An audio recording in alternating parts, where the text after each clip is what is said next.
Happy New Year. Welcome to another edition of Cocktails with Dave. Today, we are going to make a Boulevardier. Now, the Boulevardier was a drink that was made popular in France.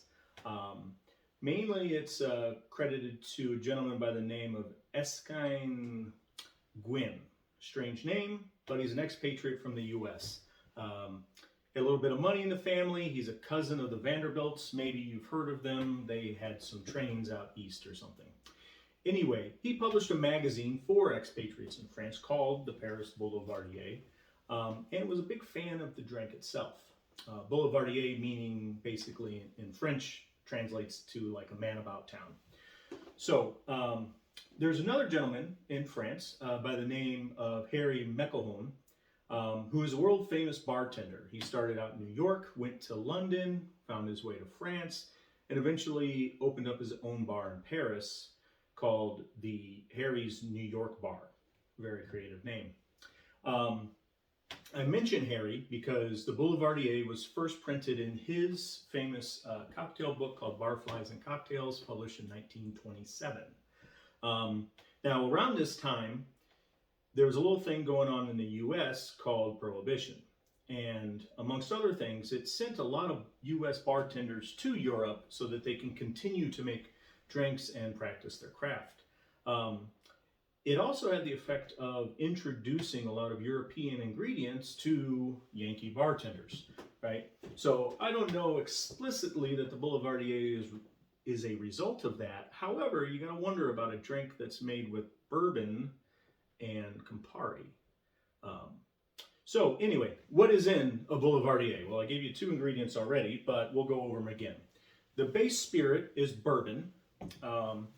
It's mixed in with a little bit of sweet vermouth, and then the secret ingredient is Campari. This is what makes a Boulevardier and not just a bourbon Manhattan.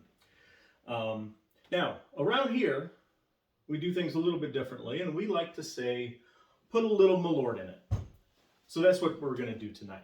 Now, full disclosure, I'm actually getting over COVID, so my fortitude isn't as high as it normally would be. So instead of replacing the base spirit with Malort, I'm going to replace Campari with Malort.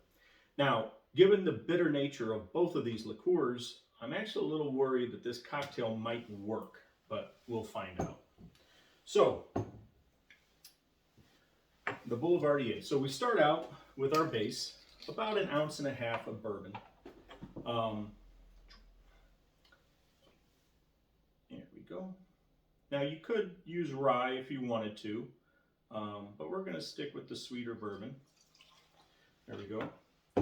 Now this will get a full ounce of sweet vermouth, and it will get a full ounce of normally Campari, but as you know, we're going to do things a little differently. We'll see how it goes. A full ounce. Now, Campari a little bit goes a long way, so you know, maybe mix it around to your own particular liking. Maybe you want to use a little less. It's a very overpowering drink. So we're going to stir this up, get it nice and cold, and then we'll strain it into, you could strain it into a martini glass, you could strain it into a coupe glass like we have here. Usually I would drink this up. I suppose you could do it over rocks, but I don't know. You do what you do. So, there we go. We'll strain this guy in here. A little more yellow than it would normally be. Strange color. Hopefully it's not indicative of the flavor. And we're going to garnish this with a cherry. So, here we go. The Malort Boulevardier. Let's try it.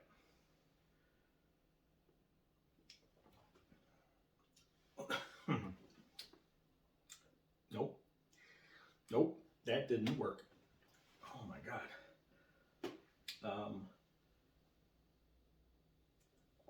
So, normally this would have a lot of bittersweet flavors to it. It would be pleasant to sip on. This is not pleasant. And it's kind of like a Boulevardier with mural paint that has fallen off of a wall into your cocktail. Not good. Don't recommend it. Happy New Year.